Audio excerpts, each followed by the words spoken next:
오하이오 스루프 타임즈 2024년 2월 1일자 파트 1을 시작하도록 하겠습니다. 구독, 좋아요 부탁드리고 필요하시면은 배속 보시기를 바랍니다. 한 3장 정도는 제가 이 스루프 타임즈를 진행하면서 지속적으로 가지고 있는 자세를 설명하는 자료들이 되겠습니다. 일일이 말씀은 안 드리고요. 필요하시면은 화면을 정지해서 봐주시면 감사하겠고, 어떤 정치나 외교 사회 문제 등도 과학적 사고방식으로 한번 도전해 보고자 하는 것이 제 희망 사항이 되겠습니다. 뭐 이것도 같은 의미고요. 이론에 종말은 없다. 이런 거로. 그 다음에 이제 과학적 사고방식에 의한 논리 도구로서 뭐 복잡한 것도 있습니다만은 딱 두 가지, 이 갈등 해소도라고도 하고요. 대립 해소도라고도 하는데, 클라우드, 대립 클라우드를 이용해서 이 현상들을 좀 논리적으로 표현해 보고 싶은 게 있고, 그 다음에 이제 그동안에 요거 한 가지만 했는데, 여기서 약간 진화된 변화 매트릭스 클라우드, 긍정적인 거하고 부정적인 측면을 다 좀 고려해 봐서 윈윈하는 게임을 위한 도구로 그렇게 우리가 활용할 수 있다는 거, 이런 자세로 계속 스루프 타임즈를 2월 1일자를 맞이해서 좀 소개를 해 드립니다. 그래서 요게 사실은 1월 31일자 작성한 건데, 이 파워포인트의 어떤 저장 기능에가 문제가 있는지 이 커서를 켰을 때 잘 안 되는 화면이 에러가 나는 경우가 있어서 좀 다시 하는 것도 있습니다.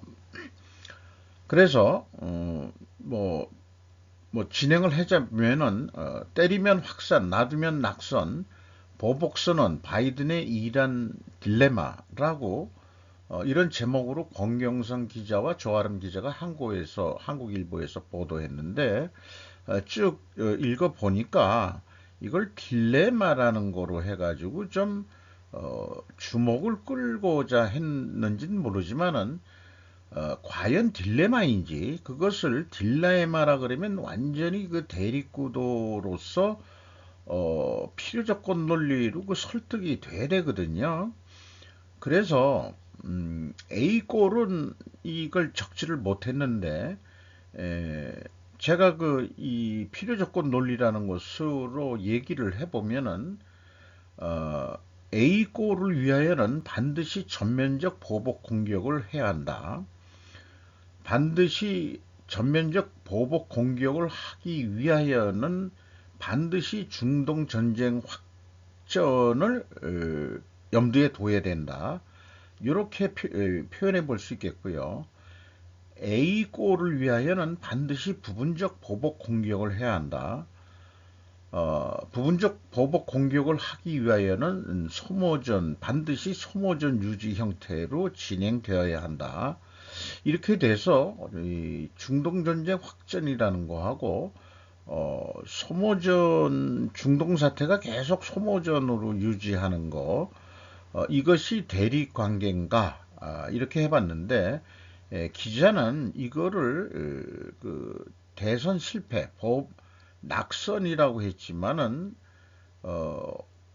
성격이 좀 다른 거 아니냐 이거죠. 중동 전쟁 확전하고 그렇게 되면은 다음의 문제지.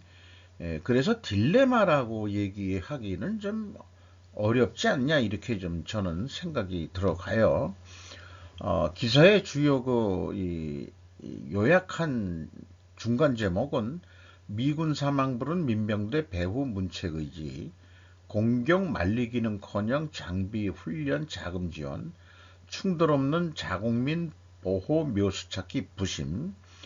요렇게 1월 말에 제가 이렇게 이렇게 그 정리를 하고 저런 이게 완전한 그 논리 하자가 있다 이렇게 표현했는데 이게 그 실질적으로 그 다음 뉴스에는 에, 그 뭐 어떤 다단계식으로 전개돼 나갈 거다. 확전이냐 뭐 이런 게 아니고 제 생각에는 어떤 그 부분적 보복 공격적으로 의사결정이 된 것 같아요. 그러니까 뭐 꼭 딜레마라고 이렇게 풀어야 될 얘기는 아니었다. 이렇게 말씀드리겠고 어, 이란 내 폭탄 테러가 발생했을 때 그 배후를 미국으로 지명했고 이 미국은 부인했죠. 우리는 그런 거 한 일 없다. IS 소행으로는 그 생각이 드는데 그래서 이란이 미국을 상대로 전면전을 할 수는 없는 거고 이란 자체도 선택적 공격을 시도하고 있는 것으로 저는 생각이 됩니다. 거기에 이번에 그 미군 병사들이 당한 거 아니냐 이렇게 이제 해보는데 어떤 형태로든 미국이 한 번에 끝나는 게 아니고 쭉 전개해 나가겠다 하니까 그 크기와 그다음에 어떤 그 빈도수 이런 것은 그 비밀에 붙여져 있는 거겠죠. 그렇게 얘기를 할 수 있는 것 같습니다. 그래서 IS 소행이라고 만약 한다면은 미국은 순위파 무장 세력을 지원했는가? 예.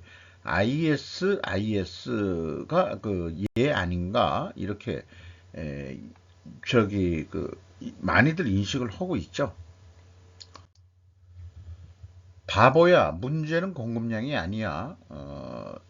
최신화 기자가 그 비즈 왓츠를 통해서 시리즈로 했던 건데 마지막 에, 예, 뉴스 보도가 되겠습니다. 정부의 그 주택 공급에 대해서 이제 그 뭐 비판하는 기사고 그다음에 전문가들의 해결책, 견해들을 그 보도를 하는 내용입니다. 숫자 채우기 급급한 정부의 주택 공급 계획, 공공주도 공급 더하기 오락가락 규제, 시장 혼란 빈번, 예측되는 유연한 기준 필요, 정치는 벗어나야, 뭐로 가도 공급. 이렇게 돼서 뭐 쭉 설명을 하고 그동안의 히스토리를 얘기하고 있고요. 그리고 최근의 규제 완화, 그런데도 민간 기업이나 주택 수요자들은 움직이지 않고 있다. 이것은 뭐 일본의 디프레이션 했을 때도 이런 현상이 있었다는 얘기고요. 두성규 목민경제연구소라는 사람을 인터뷰를 한 모양인데 뭐 이런 거는 이름도 못 들어봤습니다. 연구소라고 이름만 갖다 붙이면은 뭐 되는 건데 뭐 규모 있는 데 같지는 않고 이름 자체를 붙인 걸 보니까 약간 레프트적인 느낌 같은 느낌이 들어오죠. LH 한국토지주택공사 사태, 민간은 부동산 프로젝트 파이낸싱 불안동으로 공급 여력이 많이 줄어든 상태라며 이런 상황에서 공급계획 물량만 많이 잡아놓는 것은 숫자로 장난질하는 것이나 마찬가지다 이런 의견이고요. 진미윤 LH 토지주택연구원 박사는 공공으로 하든 뭐 민간 주도로 하든 어차피 공공의 비중은 10% 정도만 차지했었다. 그렇기 때문에 어떤 이 민간 주도냐, 그 다음에 공공 주도냐, 이게 중요한 게 아니고 규제에 대한 뭐 철학이 필요하다. 이렇게 이제 의견을 냈다는 거예요. 그래서 어, 그렇다면 주택시장 안정화를 이루는 수급 균형은 어떻게 끌어낼 것이냐? 주택시장 안정화라 그러면은 가격도 그렇게 폭등도 안 하고 충분히 물량도 공급을 하고 그런 거를 의미하겠죠. 그래서 공공과 민간의 그 대립구도로 이렇게 그 VS면은 뭐 이렇게 되는데 이게 과연 대립하는가? 하면서 이렇게 그 도표들을 그려서 인과관계식으로 이렇게 흘러왔다는 거로 했는데 여기에 나온 용어들만 가지고 제가 충분 조건 논리로 이렇게 그 원인 결과 이게 원인이 돼서 결과가 나오는 식으로 했는데 이게 뭐 화살표를 이 점으로 그 한 거는 뭔가 좀 확실치가 않다. 그런 거를 의미를 해서 썼습니다. 그리고 제가 추가로 집어넣은 거는 딱 한 가지 전반적인 경제 디플레이션, 우리나라도 지금 뭐 중국하고 똑같이 그렇게 내려가고 있는 중이라고 저는 봅니다. 그거 하나 추가로 넣었어요. 그래서 현재 그 민간 주도 공급에다가 완화 정책, 그 다음에 공공주도 공급 때 공급의 규제, 이것이 대립관계인가? 이렇게 이제 에, 뭐 표현을 해본 거를 요 왼쪽의 그림을 이렇게 이제 표현해 봤는데 뭔가 그 인과관계 논리가 마땅치가 않습니다. 마땅치 않은 게 많습니다. 수요와 공급이 시장의 원리대로 균형점을 찾도록 해야 한다는 것이 전문가들의 견해인 것 같고, 그런 것을 그 이솝 우화를 비유해서 그 기자가 표현을 했습니다. 다만 지금은 금리, 원자재 값 등 외부적 요소들이 시장에 충격을 주고 있어 이미 여러 형태로 부실이 터지고 혼란도 많다며 이럴 때 정부가 완충작용을 할 만한 조치로 적기에 방어할 필요가 있다. 요게 전문가 의견인 것 같은데 원자재 값만 탓하면은 안 되고 사실 공사비가 많이 늘어나는 것은 공사 진행 관리를 제대로 못 해가지고 인건비가 더 들어가서 되는 경우가 많지. 실질적으로 자재값만 너무 그 탓하면은 남의 탓하는 것 같고요. 금리가 뭐 3.5%면은 뭐 거기에 적응해가지고 또 뭘 해야 되겠죠. 이렇게 두리뭉실한 그걸 원인으로 해서 여기에다가 이럴 때 정부가 완충작용이라는 게 도대체 어떤 의미를 얘기하는 건지 저는 의미를 모르겠습니다. 완충이라는 게 이제 쿠션 역할, 버퍼 역할이라고 하는 걸라고 할 수 있는데요. 음.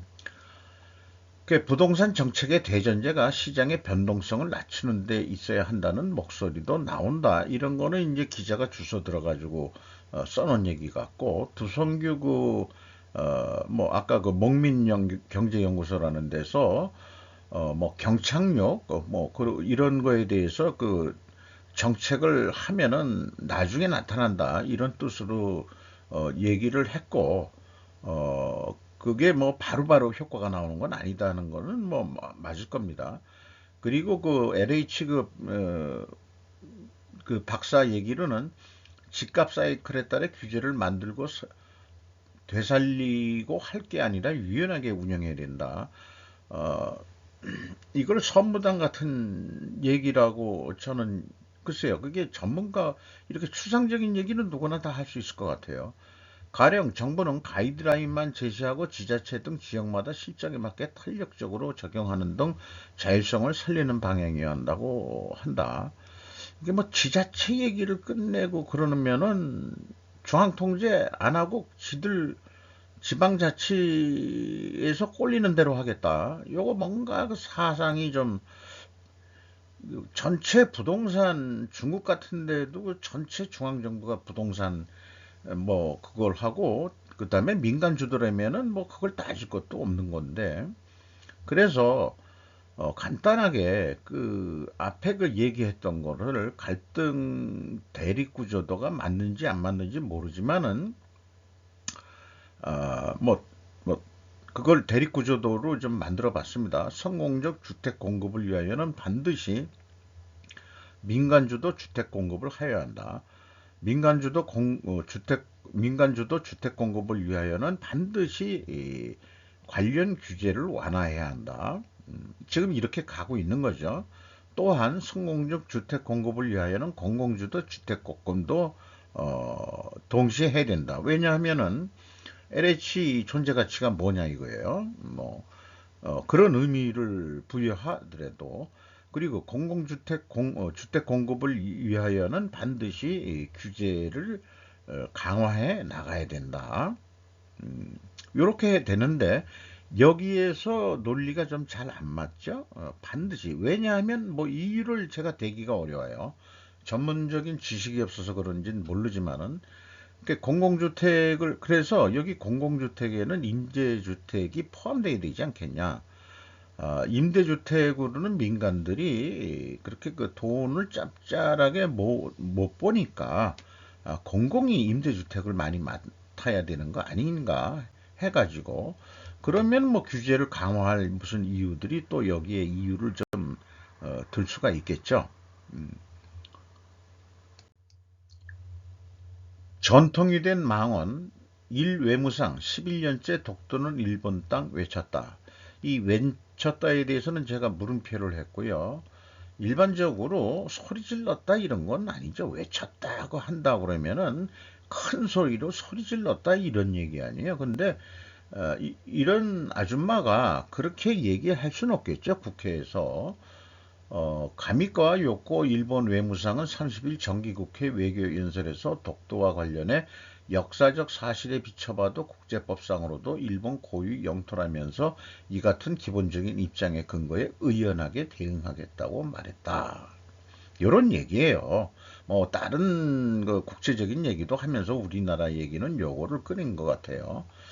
그래서 그 SBS에서 그 아소 망언에 대해서 했는데, 이게 후쿠오카 무슨 자기네들 정치 집회에서 그 이 아소 따로 그 부총재가 그 발언한 그 내용을 직접 그 들은 거고, 그 다음에 그 밑에 이제 번역이 돼서 나온 건데, 아소 가미카와 외상은 새로운 스타다 칭찬을 하면서 우리들이 봐도 이 아줌마 잘한다 이렇게 표현을 했고, 뉴욕에서 만난 적이 있지만 적어도 그렇게 예쁘다고는 말할 수는 없습니다만, 요도목에서 이제 그 사람들이 웃음소리가 터져 나오더라고요.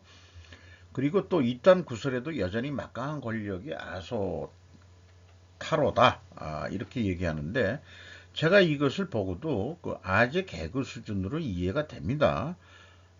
그리고 오히려 가미카와가 더 유명해질 답니다. 역효과가 날 거다. 이게 가미카와 그 외상이 오히려 의연하게 잘 대처를 했어요. 오른쪽은 이 데일리 아사히에서 어, 아소가 망언을 했다는 거, 이거를 이제 뉴스 보도를 낸 거고요. 그래서 그 연속해가지고 이제 이 SBS에서 그 한 내용은 이 외무상이 여러 의견과 말씀이 있다는 것 알고 있지만 어떤 의견도 감사히 받아들이고 있습니다. 그러니까 요 아소 씨가 이 아줌마를 이 사람이 아줌마라 그랬으니까 사실 아줌마지 뭐. 그런데 이제 공인한테 그렇게 부르는 건 이제 결례기는 하죠. 정치인들끼리도 좀 결례일 것 같은데 저는 괜찮을 거 아니에요. 저는 아줌마라 그러면은 아줌마한테 아줌마라 그러는데 뭐가 잘못됐냐 이거지. 일본 아줌마한테. 그래도 이런 그 격조 있는 이렇게 그 답변을 했다는 것은 뭐 나름대로 정치적인 그 수양 내지는 역량이 있는 사람이라고 보여집니다. 만성적자 국민연금 대수술 시작, 국회연금 개혁 공론화위 출범, 구조개혁안 도출 주목. 강혜용 기자가 위키리크스에서 보도한 내용인데요. 여기에서 뭐 공론화위원회 뭐 해가지고 전문위원들 만들어가지고 소득 대체율, 보험료율과 같은 모수 개혁안, 이런 거에 대해서 구조개혁안을 모두 논의할 예정이다 이렇게 했는데, 1단계로 근로자, 사용자, 지역가입자 등으로 구성된 50여 명의 의제 수기단의 의제를 구체한 뒤 2단계에서 인구 비례로 선발한 500명의 시민 대표단이 직접 의제를 학습하고 토의에 이런 방식이 미국에도 이런 거 하나 모르겠어요. 뭐 하는 데도 있고, 사회주의 사고방식이 들어간 데서 진보 정권에서 이런 것들을 많이 하는데, 저는 그 개인적으로 뭔 위원회 이런 것은 인비위원회 이런 생각이 들어가지고, 그리고 솔직히 500명의 선발된 인구 비례로 선발된 500명이 의제를 학습해가지고 과연 합리적인 결론을 도출해낼 수 있냐 이게요. 그러니 저는 전문가들은 사실은 그 국민연금을 연구하고 전문가들이 있잖아요. 그 사람들이 책임지고 공무원들도 자기가 책임의식을 가지고 해야 되는데 다 위원회라는 것은 저는 면피라고 생각합니다. 잘못되면은 도망간 길부터 만들어 놓는 XX들이라고 욕을 안 할 수밖에 없을 것 같아요. 그러면은 여기 500명 시민대표단 오면은 그거 저기 오면은 그 공짜로 할 거냐? 그 교통비라도 줘야 될 거 아니야? 교통비 가지고 돼갔어? 또 50여 명의 의제 수기대 돈은 또 예산은 여기다가 쳐 들어갈 거 아니에요.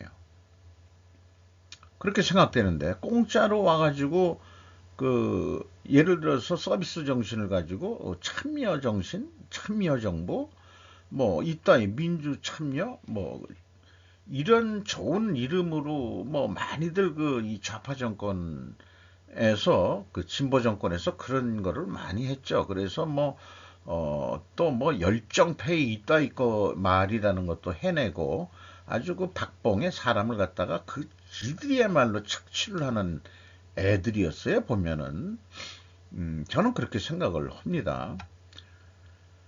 그래서 연관해서 생각해 보는 게 연기금 뭐 지금 계속 뭐 주식 팔아 매도하고 있다. 큰손 국민연금 금융주 지분 투자 축소. 이렇게 돼서 뭐 일제 원가량이나 뭐 이 팔았다 하는 얘기도 있습니다. 그 연이어서 국민연금 등 연기금 올해 1조 매도 행진 가장 많이 판 종목 해가지고 뭐 쭉 소개를 하는데 이것이 이 국민연금이 우리나라 그 국민연금 규모가 세계 2위라면은 대단한 거네요. 경제 규모도 뭐 11위인가 뭐 그렇게 13위인가 뭐 그렇다는데 에, 이것은 국민연금이 중기 자산 배분 계획에 따라 국내 주식 비중을 2025년까지 15%로 줄이고 해외 주식 투자를 확대하는 자산 배분 계획을 발표한 거에 의해서 추진하는 것 같긴 같은데 이미 15%선 정도 됐는데 더 파는 거 아니냐는 견해도 있는 것 같고요. 그래서 그 국민연금 개혁과 1조 매도 행진 간에는 어떤 상관관계가 존재할까? 이런 의구심이 좀 들어가기 시작하고요. 공단과 기금운용본부의 주무부처를 이원화해서 견제해야 하지 않을까? 이런 생각도 있습니다. 저는 전에부터 이런 견해를 계속 얘기했는데 공단은 그 연금보험료 걷어들이는 역할을 하고 그 다음에 이 연금급여를 집행하는 행위만 하고 공무원으로서 그런 서비스 행정만 하라 이게요. 그러나 그 기금 운용에서 돈놀이 하는 거는 그 엘리트들이 모여있는 기획재정부한테 좀 맡겨야 되지 않겠냐. 저는 그렇게 생각을 합니다. 보건복지부에서 그런 전문가들이 가겠어요? 보건복지부에?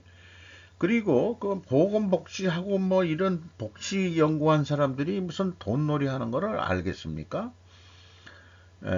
뭐 외국의 예도 좀 한번 또 좀 살펴볼 필요가 있지 않겠냐 그런 생각도 있고요. 그렇습니다. 아마 그 거의 독립적인 성격도 있을 것 같기도 하고요. 그렇습니다. 작년 중국 GDP 대비 부채 비율 287%로 사상 최고, 경제 성장률 둔화가 문제다. 알고 있는데 박준호 기자 서울경제 사회과학원 산하 싱크탱크 보고서 작년 명목 GDP 4.6% 그쵸. 5.2%로 일단 발표가 됐는데 0.6%가 더 내려갔네요. 어, 그리고 채무가 그 중앙정부가 30조 8,700위안, 중국 지방정부가 40조 7,400억 위안 이렇게 돼 있고 재정 적자율이 마이너스 3.8%다 이렇게 되어 있습니다. 그래서 뭐 중앙정부가 오히려 그 부채를 좀 많이 더 지고 아니 그 중앙정부가 지방정부 거를 좀 줄여주고 그다음에 이제 금융 완화를 하고 행정적인 것은 금리를 인하하고 경기 부양을 위한 재정 정책을 마련해야 한다. 이렇게 얘기했는데, 아까 이 국민연금이 아니고 저기 그 LH공사하고 그 부동산 공급하고 이게 연결해서 중국 거하고 우리나라에서 얘기한 것도 있지만 유동성 함정이라는 게 있습니다. 금리를 인하해도 과거 일본처럼 민간들이 대출받는 것은 억제하는 분위기들이 형성이 됐는데, 이것은 돈을 완화하고 금리를 내리더라도 정부에 대한 신뢰도가 불신이 있으면은 금리를 인하해서도 유동성이 풍부해도 유동성 함정에 빠진다 하고, 이게 그 경제학자가 얘기했다는 그런 거에 지금 상황이 돼가고 있다라고 보여집니다. 중국이 로켓군 사정한파 현재 진행형 끝나지 않은 중국 국방비리 수사, 운반 로켓 기술 연구원장 낙마, 정협 위원 자격도 박탈당해 2024년 7월 이후 수십 명 숙청.